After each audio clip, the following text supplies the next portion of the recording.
Hi అండి. BSS రుచులకు స్వాగతం అండి. ఈరోజు నేను జీలకర్ర కారంతో దొండకాయ ఫ్రై చేసి చూపిస్తానండి. చాలా బాగుంటుందండి. దానికి కావాల్సిన పదార్థాలు, నేను ఒక 1/2 కేజీ దొండకాయలు తీసుకున్నానండి. ఆ దొండకాయలు బాగా కడిగి ఇలాగ పొడుగ్గా ముక్కలు చేసి పెట్టుకున్నానండి. ఒక దొండకాయ 4 చీలికలు చేశానండి. ఇదిగోండి ఇలా చేశాను. 4 చీలికలు చేశానండి. ఇదిగోండి కొద్దిగా చింతపండు నీళ్ళు, ఎండుమిరపకాయలు, జీలకర్ర, పచ్చిశనగపప్పు, మినపప్పు, పసుపు, ఆవాలు, మెంతులు, ధనియాలు అక్కర్లేదండి. జీలకర్ర కారమే వేస్తానండి నేను. మీ భాషలో డీప్ ఫ్రై అంటారండి, మేము జీలకర్ర కారం అంటామండి. దానికి కావాల్సిన ఇంకోండి వడియాలు కూడా వేయాలండి. ఇదిగోండి వడియాలు ఈ కూరకి ఈ వడియాలు జీలకర్ర కారమే రుచి అండి. చాలా బాగుంటుందండి. మీరు కూడా ఒకసారి ట్రై చేయండి. నేను ఇప్పుడు కూర ఎలా వండాలో చేసి చూపిస్తానండి. స్టవ్ వెలిగించుకున్నానండి. ముందు కొద్దిగా ఆయిల్ పోసుకుని జీలకర్ర కారానికి వేగించుకుందామండి. ఎక్కువ అక్కర్లేదండి. దీనికి కారం పొడి పొడిగా ఉండాలండి. కొద్దిగా పోసానండి.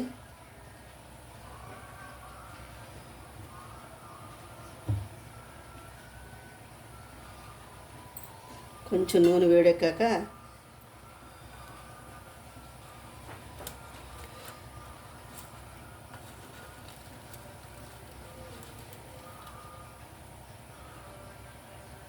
ఒక స్పూను మినపగుళ్ళు, నా దగ్గర చాయ్ మినపప్పు లేదండి. ఒక స్పూన్ పచ్చిశనగపప్పు,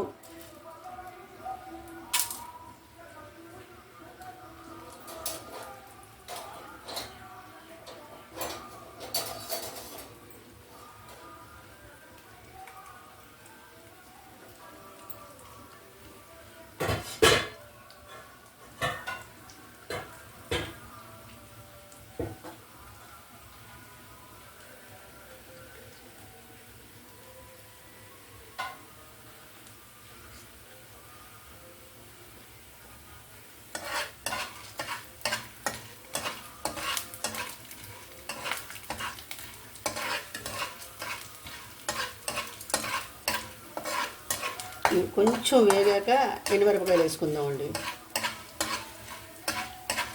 ఇవి లేట్ అవుతుంది వేగటానికి. మిరపకాయలు తొందరగా వేడెక్కిపోతాయండి. ఎక్కువ వేడెక్కర్లేదు. ఎక్కువ వేగిచ్చేసామనుకోండి కారం రంగు మారిపోతుందండి. ఇవి కొంచెం వేగాక వేసుకుంటే బాగుంటుందండి. ఇప్పుడు ఎండుమిరపకాయలు వేస్తున్నామండి. ఇప్పుడు కావాల్సింది జీలకర్రేనండి. ఇదిగోండి ఒక స్పూన్ జీలకర్ర వేస్తున్నానండి. ఒక స్పూన్ జీలకర్ర, ఒక 1/2 స్పూన్ మెంతులు, ఒక 1/2 స్పూన్ ఆవాలు,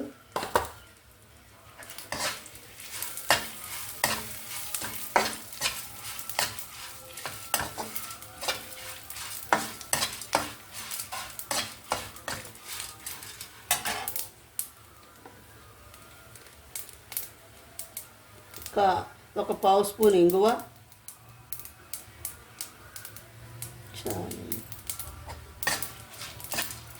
వేగిపోయిందండి. తీసేస్తానండి. రోట్లో దంచాలండి, కానీ బయట వాన వస్తుందండి. చిన్న రోట్లో దెబ్బ తగలదండి సరిగ్గా. మిక్సీలో వేసుకొస్తానండి.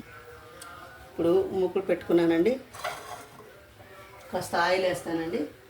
వడియాలు వేగించుకుని తీసేసేయాలండి.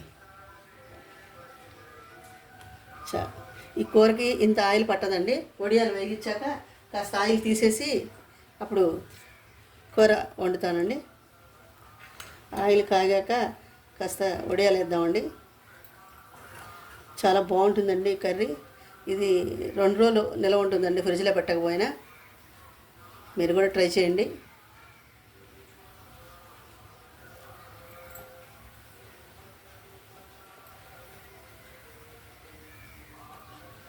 వడియాలు వేగిస్తానండి.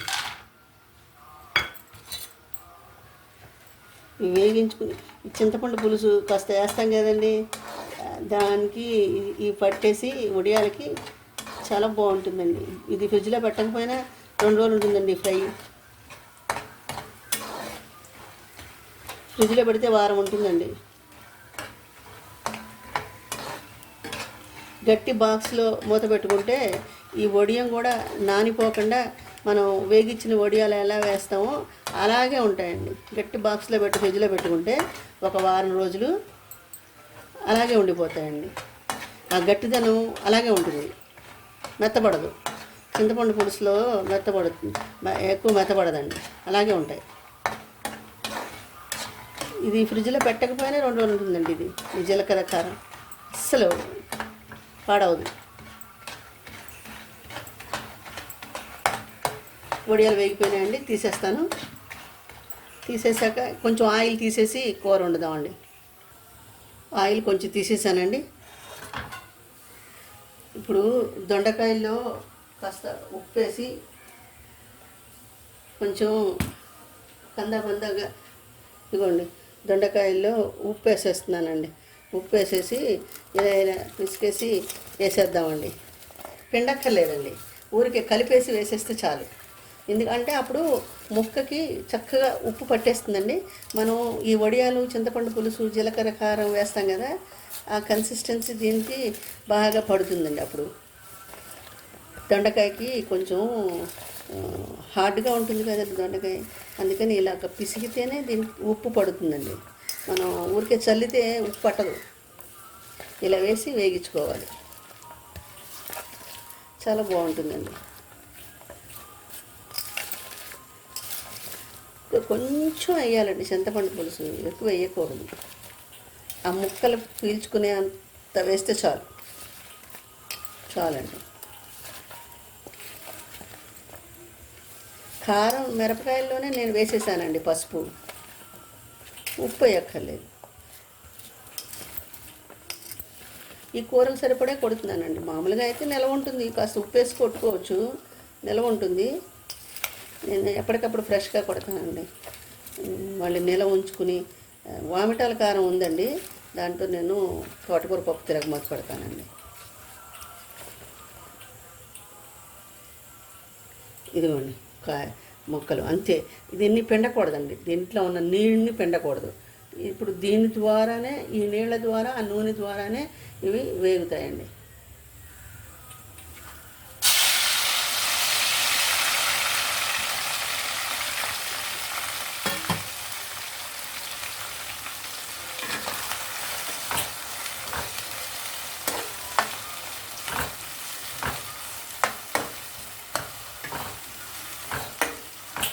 చాలామంది దొండకాయ ఇష్టంగా తినరండి. ఇలా చేసి చూడండి, ఎంతో ఇష్టంగా తింటారు. ఇలా ట్రై చేయండి ఒకసారి, ఇలా ట్రై చేసి చూడండి. ఇది కొంచెం మగ్గాక చూపిస్తానండి. ఇదిగోండి చింతపండు పులుసు, ఇంతే. ఈ కాస్ట్ కంటే ఎక్కువ అక్కర్లేదండి, ఇంతేనండి, చాలు. ఇది కాస్త మగ్గాక వేద్దామండి. ఇదిగోండి వడియాలు. కూర కాస్త మగ్గాలండి. కారం చల్లారాక మిక్సీ వేస్తానండి. చూడండి, నేను అట్ల కాడ వేయించి పెట్టానండి మూత. ఇదిగోండి తీసి చూస్తున్నాను. ఇంకా కొంచెం వేగాలండి. వేగితే చింతపండు పులుసు పోసుకోవచ్చండి. దొండకాయలు వేగడానికి టైం పడుతుందండి. దొండకాయలు కొంచెం హార్డ్గా ఉంటుంది. ఎందుకున్న దొండకాయ అందరూ ఇష్టంగా తినరండి, కానీ చాలా బాగుంటుందండి దొండకాయ. ఇలా చెయ్యండి, మీరు పిల్లలు కూడా ఎంతో ఇష్టంగా తింటారు. చాలా బాగుంటుంది ఇలా చేస్తే. ఆ పచ్చికారం వేయకంటే దీనికి ఇదే బాగుంటుందండి. జీలకర్ర కారం వేసుకుంటారు, వామిటాల కారం వేసుకుంటారు, మెంతి కారం వేసుకుంటారు. చాలా బాగుంటుందండి మెంతి కారం వేస్తే. అసలు ఆ మెంతి పొడి టేస్ట్ అమోఘంగా ఉంటుంది. అసలు ఆ టేస్ట్ ఏంటి, అసలు తింటే వదిలిపెట్టరు. మెంతికారం అది కూడా చేసి చూపిస్తానండి. దొండకాయలతో ఆవకాయ కూడా వేస్తారండి, నేను వేసి చూపిస్తాను. పచ్చి దొండకాయ ముక్కలు వేయండి, పండుగ కాదు, వేగించక్కర్లేదు. పచ్చి దొండకాయ ముక్కలే చక్కగా ఉప్పులో పిసికేసి పిండేసి 1 గంట ఎండలో ఎండబెట్టేసి చేయాలండి ఆవకాయ. చాలా బాగుంటుంది, నేను చేసి చూపిస్తాను మీకు. చాలా బాగుంటుందండి. ఇంకా కొంచెం వేగాలండి, చూపిస్తాను. ఒకసారి చూద్దామండి.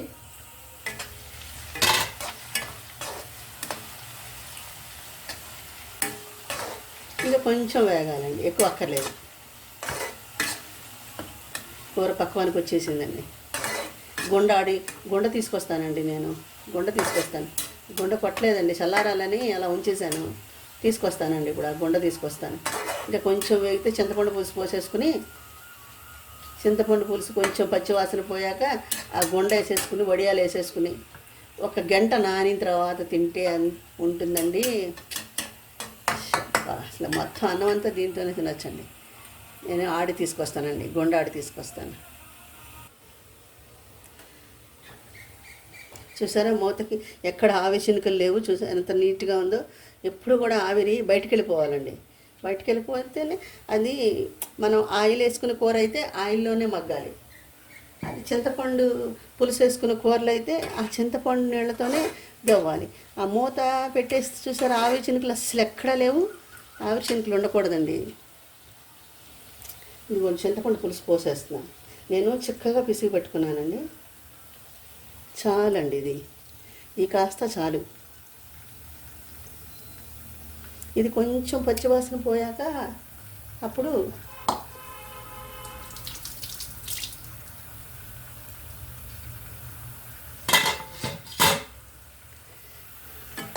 నేను కారంలోనే పసుపు వేసేసుకున్నానండి. దీంట్లో కొత్తిమీరలు కరివేపాకులు ఏమీ వేయకూడదండి. ఈ జీలకర్ర కారం ఫ్లేవరే తెలియాలి మనకి, ఆ ఫ్లేవరే తెలియాలి.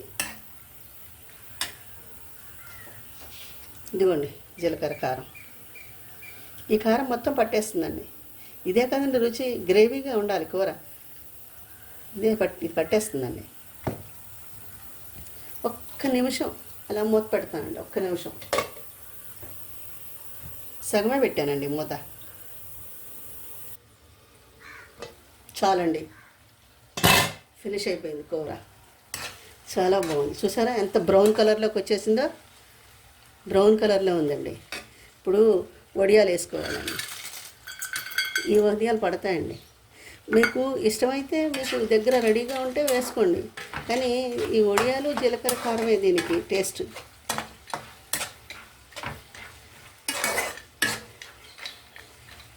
మీ దగ్గర అందుబాటులో ఉంటే వేసుకోండి.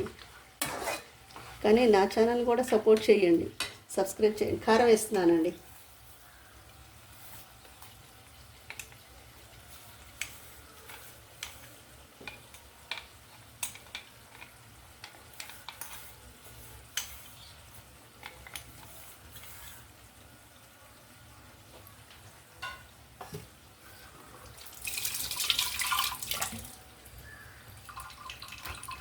కారం వేసేసాను.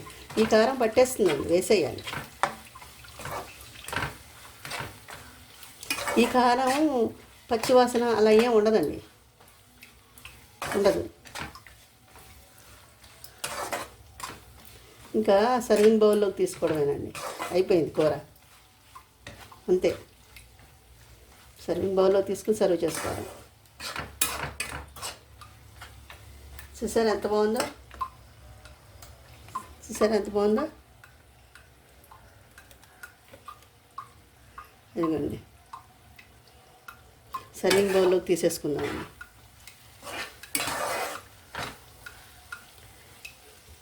ఈ వడియాలు ఇలాగే ఉంటాయండి, అస్సలు ఏమి. నేను కారంలోనే వేసేసానండి ఉప్పు. కారంలో వేయలేదు, సారీ అండి. దొండకాయ ముక్కల్లోనే మనం ఉప్పు వేసుకున్నాం కదండి, దొండకాయ ముక్కల్లోనే ఉప్పు వేసి పిసికాను కదా. ఇంకా కారం అలాగా దంచేసి వేసేసాను. ఇది కారం రోట్లో దంచితే కందాబందాగా దానికి పంటి కింద పప్పులు అవి తగులుతూ ఈ వడియాలు కరకర చాలా టేస్టీగా ఉండేదండి. నా దగ్గర చిన్న రోలు, అది మరీ చిన్నగా ఉందండి. దాంట్లో దంచడం దెబ్బ సరిగ్గా పడదండి.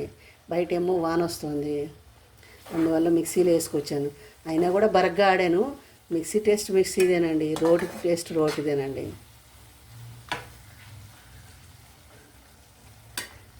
ఇవ్వండి, అయిపోయిందండి కర్రీ. స్టవ్ కట్టేస్తున్నానండి, అయిపోయింది.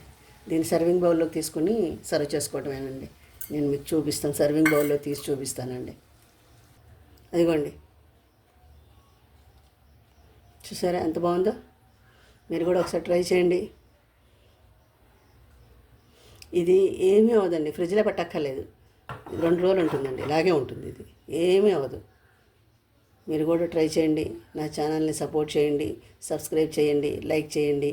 నా డివోషన్ ఛానల్ లింక్ కూడా ఇస్తానండి, దాన్ని కూడా మీరు సపోర్ట్ చేయాలి, సబ్స్క్రైబ్ చేయాలి, లైక్ చేయాలి. మీరందరూ బాగుండాలని నేను బాబాను మనస్ఫూర్తిగా ప్రార్థిస్తానండి. మీరందరూ నా కుటుంబ సభ్యులే. మీ అందరి కోసం నేను ప్రార్థిస్తానండి. సపోర్ట్ చేయండి. మీకు ఏమైనా కర్రీస్ కావాలంటే నాకు కామెంట్ రూపంలో తెలియజేయండి. నేను ప్రతి కామెంట్కి సమాధానం ఇస్తానండి. ఒక కామెంట్లో వెజిటబుల్ బిర్యానీ చేయమని అడిగారండి. తప్పకుండా చేస్తానండి. వెజిటబుల్ బిర్యానీ చేసి చూపిస్తానండి. మళ్ళీ ఇంకో వంటకంతో కలుస్తానండి. బాయ్.